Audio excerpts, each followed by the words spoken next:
మీ ఎలాంటి వ్యాపార ప్రకటనలకైనా వెంటనే మా ఛానల్ సంప్రదించండి. అందరికీ నమస్కారం. నేను శిరీష. ఈరోజు మనతో పాటు ఉన్నారు ప్రముఖ ఆధ్యాత్మికవేత్త, ఆస్ట్రోన్యూమరాలజిస్ట్ జయప్రద గారు. అమ్మతో మాట్లాడదాం. అమ్మ నమస్కారం. నమస్తే అమ్మా. శ్రీమాత్రే నమః. అమ్మ, ముఖ్యంగా ఈ 2025 అయిపోయింది. సో నూతన సంవత్సరం 2026 ఆంగ్ల సంవత్సరంకి వస్తున్నాం. సో ప్రతి ఒక్కరికి ఉండేదే ఈ సంవత్సరం అంతా మాకు ఎలా ఉంటుంది వ్యక్తిగతంగా రాశుల వారికి. సో ముఖ్యంగా చూసుకుంటే ధనుసు రాశి వారికి ఎలా ఉండబోతుంది అంటారు, ఎలాంటి జాగ్రత్తలు తీసుకోవచ్చు అంటారు? తప్పకుండా. ఈ ఆంగ్ల నూతన సంవత్సరంలో గ్రహస్థితి గ్రహ మార్పులు అయితే ఏంటంటే ప్రస్తుతానికి మనకి గత సంవత్సరం నుంచి ఏమవుతాయి ఉన్నాయో ప్రస్తుతం అలాగే ఉన్నాయి. రేపు ఉగాది వరకు ఇలాగే ఉంటుంది. మార్పు పెద్దగా ఏమీ లేదు. ఎందుకంటే శనేశ్వరుడు మీనరాశిలో ఉన్నారు, అంటే ధనస్సు వాళ్ళకి 4వ స్థానం అయింది. రాహు కుంభరాశి ఉన్నారు, అంటే ధనస్సు వాళ్ళకి అది 3వ స్థానం అయింది. కేతు వచ్చేసి సింహరాశిలో ఉన్నారు, అది భాగ్యస్థానం అయింది. గురువు అతిచారంతో కర్కాటక రాశి, ప్రస్తుతానికి కర్కాటక రాశిలో ఉన్నారు ఆయన. దానివల్ల ఏంటి, అష్టమ స్థానం అయింది. ఈ అష్టమ స్థానంలో గురువు ఉండడము, తర్వాత చతుర్థ స్థానంలో శనేశ్వరుడు ఉండడం వల్ల ధనస్సు రాశి వాళ్ళకి కాస్తంత మిశ్రమ ఫలితాలను చెప్పుకోవచ్చు. ఎవరికి బాగుంటుందో ఫస్ట్ చెప్పుకుందాం, ఎవరికి బాగుంటుందో తర్వాత చెప్దాం. ముఖ్యంగా చేసుకుంటే విద్యార్థులకి అనుకూలంగా ఉంది. సో విద్యారంగంలో ఉన్న వాళ్ళందరికీ కూడా, విద్యా సంస్థలు నడిపించే వాళ్ళకి, దాంట్లో అన్యాయం లేకుండా బాధ్యతగా ధర్మంగా నడిపించే వాళ్ళందరికీ చాలా బాగుంది. అధర్మంగా నడిపించే వాళ్ళకి కాస్త కష్టకాలం, కాస్త ఇబ్బందులు పడే అవకాశం ఉంది. గొడవలు, కొట్లాట్లు, తర్వాత అంతా ఇంకా పోలీసు వ్యవహారాల దాకా వెళ్ళే అవకాశాలు ఉన్నాయి. అందుకే విద్యారంగంలో పనిచేసే వాళ్ళు, విద్యా సంస్థలు నడిపే వాళ్ళు ధనుసు రాశిలో ఉంటే మాత్రం వాళ్ళు చాలా జాగ్రత్తగా ఈ సంవత్సరం ప్రతిదీ చిన్న విషయాన్ని కూడా పెద్దగా ఆలోచించి తీసుకోవాలి నిర్ణయాలు వీళ్ళు. అలా అయితే వీళ్ళకి ఈ సంవత్సరం మంచి ఫలితాలు ఉంటాయి. లేకపోతే పెద్ద మన సంస్థలు కూడా ఏమవుతుంది, వాళ్ళ సోషల్ మీడియా చాలా ఫాస్ట్గా రియాక్ట్ అవుతుంది. ఒక చిన్న మాట తప్పుగా మాట్లాడినా అది బాగా ఇబ్బంది పట్టి ట్రోల్ చేసేస్తున్నారు. కష్టమైన ఇబ్బంది అంటే ఒక్క నిమిషంలో, ఒక రోజులో మొత్తం మారిపోతుంది. అది ఏవైనా కావాలి సిచ్యువేషన్స్. దీంట్లో ధనుసు రాశి వాళ్ళకి ఈ సంవత్సరం అలాంటి ట్రోల్ అయ్యే అవకాశాలు ఎక్కువగా ఉన్నాయి. అందుకని జాగ్రత్తగా ఉండాలి ధనుసు రాశి వాళ్ళు ఈ విషయంలో. ఇంకొక విషయం ఏంటంటే, ఎవరైతే వ్యాపారాలు తర్వాత ఉద్యోగాలు చేస్తున్నారో, ఉద్యోగాలు చేసేవాళ్ళు ఉన్న ఉద్యోగాలు అలా ఉంచుకుంటూ వెళ్ళడం మంచిది. కొత్త ఉద్యోగాలు ప్రయత్నం చేయడం కానీ, ఒక్కొక్కసారి అనిపిస్తుంది 3వ స్థానంలో రాహు కదా, సాధిస్తాము, పట్టుదల, పౌరుషము అన్నీ వస్తాయి ఖచ్చితంగా, మేము సాధించేస్తాం, మా వల్ల అవుతుంది, ఖచ్చితంగా అయిపోతాం అనుకుంటారు. కానీ ఈ రాహు ఒక శని, అంతే వీళ్ళకి అర్ధాష్టమ శని కూడా ఉన్నారు. శని రాహు అంటే ఇద్దరు ఒకే రకమైన ఫలితాలు ఇస్తుంటారు ఒక్కొక్కసారి. అప్పుడు ఏమవుతుందంటే వీళ్ళ జాతకంలో, పర్సనల్ జాతకంలో రాహు యోగించకపోతే 3వ స్థానంలో రాహు తర్వాత శనేశ్వరుడు ఇద్దరు ఉండడం వల్ల ఫలితాలు ఎలా ఉంటే ఓవర్ కాన్ఫిడెన్స్గా వెళ్ళి ఇబ్బంది పడే అవకాశం ఎక్కువగా ఉంటుంది.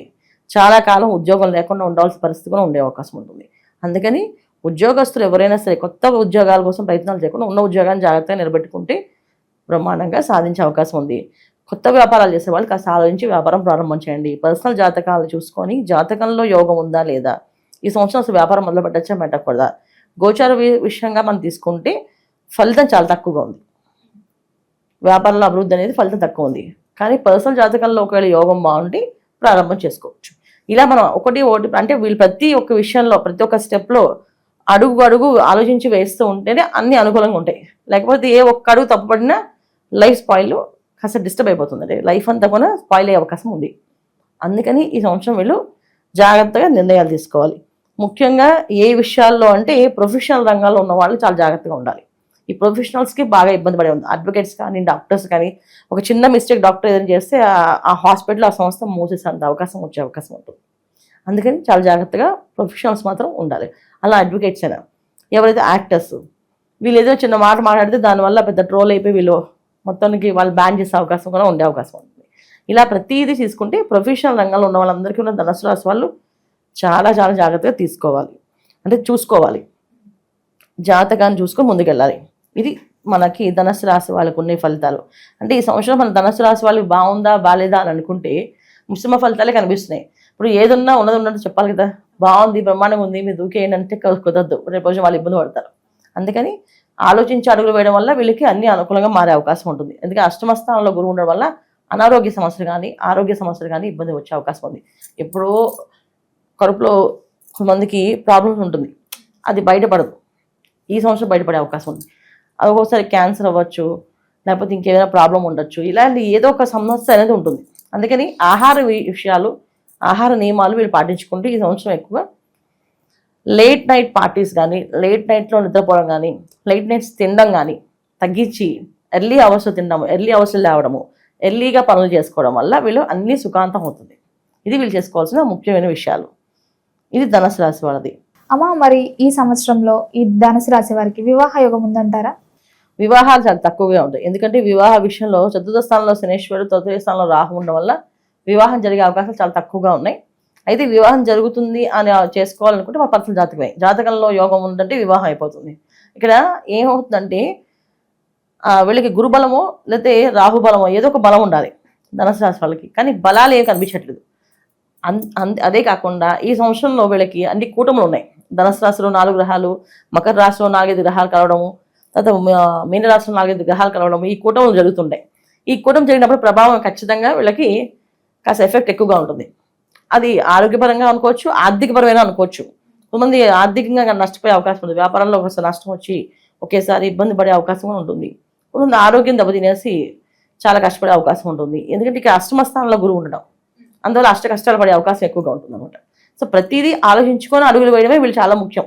అంటే ఈ మామూలుగా ధనుసు రాశి వాళ్ళకి ఏది ఆలోచించకుండా వాళ్ళు అనుకుని వాళ్ళు చేసేస్తుంటారు. ఓన్ మైండ్ అనమాట వాళ్ళది. వాళ్ళ సొంత ఆలోచనతో వాళ్ళు చేసుకుని వెళ్తారు. ఇది బాగుంది, ఇది బాగాలేదు, ఇది నాకు తెలుస్తుంది, ఆ డిఫరెన్స్ నాకు కనిపిస్తుంది అని. కానీ ఈ సంవత్సరం వాళ్ళకి ఆ డిఫరెన్స్ కనిపించదు. ఎందుకంటే తృతీయ స్థానంలో రాహు, చతుర్థ స్థానంలో శనేశ్వరుడు. వాళ్ళ సరౌండింగ్స్లోకి వాళ్ళ వైఫే నడుస్తుంది తప్ప మన వైఫే నడవదు అనమాట అక్కడ. సో ఖచ్చితంగా వాళ్ళు అనుకున్నది జరుగుతుంటుంది అక్కడ. అందుకని ఏంటంటే ఎక్కువ భగవంతుని నామస్మరణతో వీళ్ళు అడుగులు వేస్తే 100% సక్సెస్ అవుతారు. లేకపోతే కష్టపడాలి. ఇది ధనుసు రాశి వాళ్ళు తీసుకోవాల్సిన జాగ్రత్తలు. అమ్మ, ముఖ్యంగా ధనుసు రాశిలో స్త్రీలు ఉంటారు, పురుషులు ఉంటారు. సో స్త్రీలకు ఎలా ఉందంటారు, పురుషులకు ఎలా ఉంటారు? ధనుసు రాశి వాళ్ళు స్త్రీలకి యోగ్యంగా ఉంది. ఎందుకంటే స్త్రీలు ఎక్కువగా ఏ వ్యాపారాల్లో, ఉద్యోగాల్లో ఉన్నా సరే వాళ్ళకి సపోర్టింగ్ పార్ట్నర్స్ ఉంటారు. ఒకళ్ళ హస్బెండ్ అవ్వచ్చు, లేదా వేరే ఒక ఫ్రెండ్ అవ్వచ్చు, వీళ్ళు పార్ట్నర్స్ ఉంటారు. సో వీళ్ళ సగభాగం వాళ్ళకి వెళ్ళిపోతుంది ఆ ప్రాబ్లం. వీళ్ళు సగమే అనుభవించాలి. పర్సనల్గా ఓన్గా ప్రొఫెషనల్గా చేసే వాళ్ళకి మాత్రం అందరికీ ఉంటుంది ప్రాబ్లం. ఇప్పుడు స్త్రీలు ఇండిపెండెంట్గా తన ఒక డాక్టరు, తను ఒక చిన్న మిస్టేక్ చేస్తుంది అనుకోండి, తను ట్రోల్ అయిపోతుంది, బాగా తను ఇబ్బంది పెట్టే అవకాశం ఉంటుంది. ఒక యాక్టర్ అనుకోండి, తను ఇబ్బంది పెడతారు అండి. ఇప్పుడు మనం అనుకుంటున్నప్పుడు ఎవరో ఒక అమ్మాయి తిరుమలలో ఇలా చేశారని చెప్పి మొత్తం ఆ అమ్మాయిని చేసేస్తారు. క్షణంలో అయిపోయింది కదా. ఎందుకు చేస్తుందో, ఎలా చేస్తుందో, ఆ టైంకి ఆ బుద్ధి ఎలా పుట్టిందో అవగానే ఇది గ్రహస్థితి. సో ఈ గ్రహస్థితి ఎలా ఉంటాయంటే గోచారం మనకి ఎప్పుడు కూడా క్షణంలో ఎంత మంచి వాళ్ళైనా సరే ఆ క్షణం ఏదో చిన్న మిస్టేక్, ఆ చిన్న మిస్టేక్ పొరపాటు చేస్తుంటారు వాళ్ళు. అది కూడా వాళ్ళకి పెద్ద శిక్ష అయిపోతుంది. ఆ శిక్షల్లో ఈ ధనుసు రాశి వాళ్ళకు ఉన్నారు.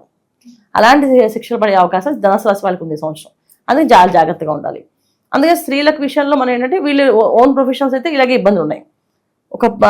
ఒక పార్ట్నర్స్తో సంబంధించిన వ్యాపారాలు అనుకోండి, సగం వాళ్ళకి సగం వెళ్ళుకుంటే వాళ్ళ అదృష్టంగా ఉంటుంది కనుక అంత పెద్ద ఇబ్బంది ఎఫెక్ట్ ఉండదు. కానీ అబ్బాయిలు మాత్రం చాలా ఎఫెక్ట్ ఉంది ఈ సంవత్సరం. అబ్బాయిల విషయంలో ఏంటంటే ముఖ్యంగా కాలేజీకి వెళ్ళే యువత, కాలేజీల్లో చదువుతున్న వాళ్ళు, విదేశాల్లో కాలేజీలు చదువుతున్న వాళ్ళు ఎవరైనా సరే అమ్మాయిల వ్యామోహాలు పడకుండా ఉంటే అదృష్టవంతులు వీళ్ళు. ఒకవేళ అమ్మాయిల వ్యామోహంలో పడ్డారా చాలా కష్టపడాలి. అంటే వాళ్ళ వ్యామోహాలు పడి లేట్ నైట్స్ పార్టీస్ దీనికి వాటికి వెళ్తే కాస్త శిక్షలు పడే అవకాశం ఉంది. పోలీసులతో గొడవల దాకా వెళ్ళే అవకాశం, కోర్టు దాకా వెళ్ళే అవకాశాలు కూడా ఉన్నాయి. అందుకని జాగ్రత్తగా ఉండాలి అంతే. మిగతా విషయాల్లో అన్ని కూడా ధనుసు రాశి వాళ్ళకి చాలా చక్కగా బాగుంది. అమ్మ, ఓవరాల్ గా ఇంకా ఈ ఇయర్ అంతా అనుకూలంగా ఉండాలంటే ఎలాంటి పరిహారాలు చేయొచ్చు అంటారు? ఏ దైవాన్ని పూజించమంటారు? ఖచ్చితంగా వీళ్ళు నిరంతరం హనుమంతుడి మంత్రాన్ని చేస్తారు. హనుమాన్ చాలీసా చదవడం, ఓం నమో హనుమతే నమః అనుకుంటూ వెళ్ళడం. ఎందుకంటే అర్ధాష్టమ శని వాళ్ళకి. శని భగవాన్ ఒక ఇబ్బంది నుంచి బయటపడాలి వీళ్ళు అంటే ఖచ్చితంగా ఆంజనేయ స్వామిని పట్టుకోవాలి గట్టిగా. ప్రతి శనివారం ఆంజనేయ స్వామి టెంపుల్కి వెళ్ళడం, చక్క ప్రదక్షిణాలు చేయడం, అక్కడ అరటిపడి నైవేద్యంగా ఇవ్వడం, ఆయనకి ఆకు పూజ చేయించుకోవడము, ఓం నమో హనుమతే నమః అని చదువుకోవడం. ఆ వారం అంతా కాపాడుతాడు ఆ స్వామి ఇటువంటి ఇబ్బందులు పడకుండా వెళ్ళి. లేకపోతే ఏ ఇబ్బంది ఎలా వస్తుంది అనేది ఈ గ్రహస్థితిలో ఎప్పుడు కూడా ఏంటంటే ఇది ఇలా జరుగుతుంది అని పర్టికులర్ చెప్పలేం. ఆ క్షణాలు అలా జరిగిపోతుంది. అందుకని జాగ్రత్తగా ఉండాలి వీళ్ళు. అమ్మ, ఓవరాల్ గా 2026లో ధనుసు రాశి వారికి ఎలా ఉండబోతుందో తెలియజేసినందుకు ధన్యవాదాలు. నమస్తే అమ్మా. శ్రీమాత్రే నమః.